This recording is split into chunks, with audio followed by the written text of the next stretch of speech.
pimpinan dan keluarga besar PT Darul Umroh Al-Haramain mengucapkan selamat menunaikan ibadah puasa 1441 Hijriah. semoga amal ibadah kita Diterima Allah Subhanahu wa Ta'ala. Bismillahirrahmanirrahim. Assalamualaikum warahmatullahi wabarakatuh. Alhamdulillahilladzi ja'ala Ramadana syahrul mubarak unzila fihil Qur'an hudan linnas wa bayyinatin minal huda wal furqan. Bersyukur kita kepada Allah dengan ucapan alhamdulillahirabbil alamin. Bersalawat kita kepada Rasulullah sallallahu alaihi wasallam. Allahumma salli wa sallim wa barik alaih. Pemirsa yang dirahmati dan dimuliakan Allah Subhanahu wa Ta'ala, saat ini kita tengah berada di penghujung Ramadan. Itu menandakan bahwa sebentar lagi kita akan merayakan Idul Fitri. Lalu bagaimana cara kita merayakan Idul Fitri? Minimal ada 4 hal yang harus kita lakukan dalam merayakan Idul Fitri. Yang pertama, tuaddi zakat al-fitri, tunaikan zakat fitrah. Sebagaimana hadis Rasulullah sallallahu alaihi wasallam dalam riwayat Ibnu Majah, farada Rasulullah sallallahu alaihi wasallam zakatul fitri tuhratul lis-shaim minal lagwi war rafas wa tu'matul lil masakin faman addaha qabla shalah fahiya shadaqatum maqbulah wa man addaha ba'da shalah fahiya shadaqatum minas shadaqat. Rasulullah mewajibkan zakat fitrah yang mana tujuannya mensucikan orang puasa daripada kesia-siaan dan perkataan kotor dan memberi makan kepada orang miskin. Maka siapa, kata Rasul, yang menunaikannya sebelum sholat, maka dia zakat fitrah yang berterima. Dan siapa yang menunaikannya setelah sholat, maka dia sedekah seperti sedekah biasa. Pemirsa yang dirahmati dan dimuliakan Allah Subhanahu wa Ta'ala, salah satu hikmah dari zakat fitrah, kata Rasulullah, adalah mensucikan kita daripada kesia-siaan dan perkataan kotor ketika berpuasa di bulan suci Ramadan. Tidak semua kita sama beribadahnya ketika berpuasa di bulan suci Ramadan. Ada yang nilainya 80, ada yang 90, ada yang 95, bahkan ada yang mungkin yang 75. Karena kenapa? Karena banyak melakukan kesia-siaan di bulan suci Ramadan sehingga berkurang nilai daripada ibadah puasanya. Di antara kesia-siaan itu seperti berbohong di siang hari Ramadan. Maka orang yang berbohong maka akan berkurang pahala puasanya di bulan suci Ramadan. Kemudian kesia-siaan yang selanjutnya menggosip, menonton gosip atau mendengarkan gosip.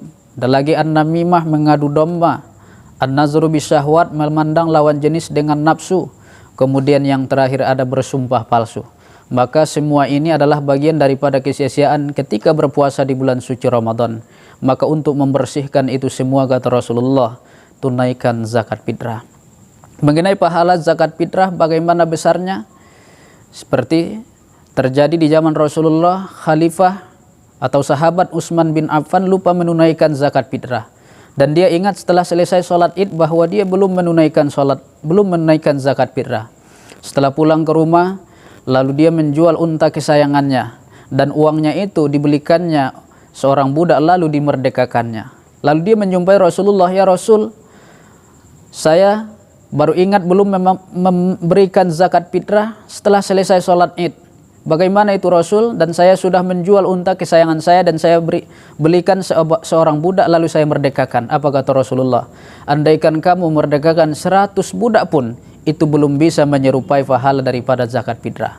Maka bagi kita yang belum menunaikan zakat fitrah, segera tunaikan, dan orang-orang yang menjadi tanggungan kita. Jangan sampai nanti setelah selesai sholat id, kita belum menunaikan zakat fitrah. Lalu yang kedua, kata Rasulullah, wa tu'matul lil masakin, memberi makan kepada orang-orang miskin. Salah satu mustahak atau orang yang berhak menerima zakat adalah miskin.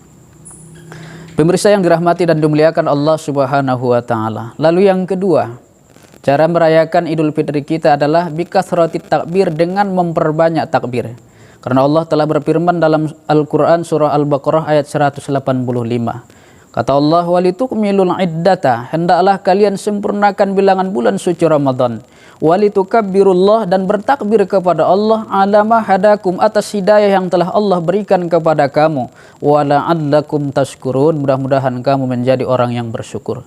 Bagi kita yang telah menyelesaikan ibadah puasa di bulan suci Ramadan, maka silahkan nanti di malam 1 Syawal bertakbir, baik itu di rumah atau di masjid, bertakbir sebanyak-banyak mungkin, mengagungkan Allah. Kenapa kita mengagungkan Allah? Karena Allah telah memberikan kita hidayah sehingga bisa menyelesaikan ibadah puasa di bulan suci Ramadan. Tidak semua umat Islam mendapatkan hidayah ini ketika di bulan suci Ramadan, sehingga makanya ada di antara kita yang hanya 10 hari puasanya, ada 5 hari, ada 15 hari, ada 20 hari. Kenapa? Karena hidayah itu tidak dia dapatkan. Maka kita yang telah menyelesaikan ibadah puasa, perbanyak bertakbir karena Allah telah memberikan kita hidayah sehingga kita bisa menyelesaikan ibadah puasa di bulan suci Ramadan. Lalu yang ketiga, cara kita merayakan Idul Fitri adalah tuaddi sholatul Id, tunaikan sholat Id. Bagi kita yang berkesehatan di masa pandemi ini, maka silahkan datangi masjid, lakukan sholat Id. Tapi bagi kita yang mengalami suhu panas badannya ataupun batuk-batuk dan khawatir akan memberikan mudarat kepada orang lain, silahkan sholat Id di rumah masing-masing. Lalu yang terakhir, yang keempat, cara merayakan Idul Fitri adalah dengan bikathratil ma'af, memperbanyak minta maaf. Kepada siapa kita minta maaf? Tentunya seorang anak meminta maaf kepada orang tua, minta keriduan orang tua kita, minta keriduan ayah, minta keriduan ibu. Ridallah fi ridal walidain wa suhtullah fi suhtil walidain. Ridhonya Allah tergantung keriduan kedua orang tua kita, dan murkanya Allah tergantung kemurkaan kedua orang tua kita. Kemudian seorang istri meminta maaf kepada suami, suami memberikan kemaafan. Kata Rasulullah, ayyumam ra'atin matat wa zawjuha radin dakhalatil jannah. Siapa saja seorang istri yang meninggal dunia dan suami ridho kepadanya, maka itu si perempuan akan masuk ke dalam surganya Allah Subhanahu wa ta'ala. Ridho dalam artian karena dia menjaga, merawat, dan berbakti kepada suaminya ketika masih hidup, sehingga suami merasa kehilangan karena berbaktinya seorang istri kepada suami di masa hidupnya, sehingga Rasul katakan dia itu layak masuk ke dalam surga. Lalu yang harus kita minta maafkan adalah sesama muslim, kita saling bermaaf-maafan, dan ingat, orang yang meminta maaf jauh lebih mulia di mata Allah dibandingkan dengan orang yang memberikan kemaafan. Mudah-mudahan dalam hari raya ini kita semua saling maaf-memaafkan, dan ibadah puasa kita selama bulan suci Ramadan diterima oleh Allah Subhanahu wa ta'ala. Demikian, nasru minallah wa fathun qarib wa basyiril mu'minin. Wassalamualaikum warahmatullahi wabarakatuh.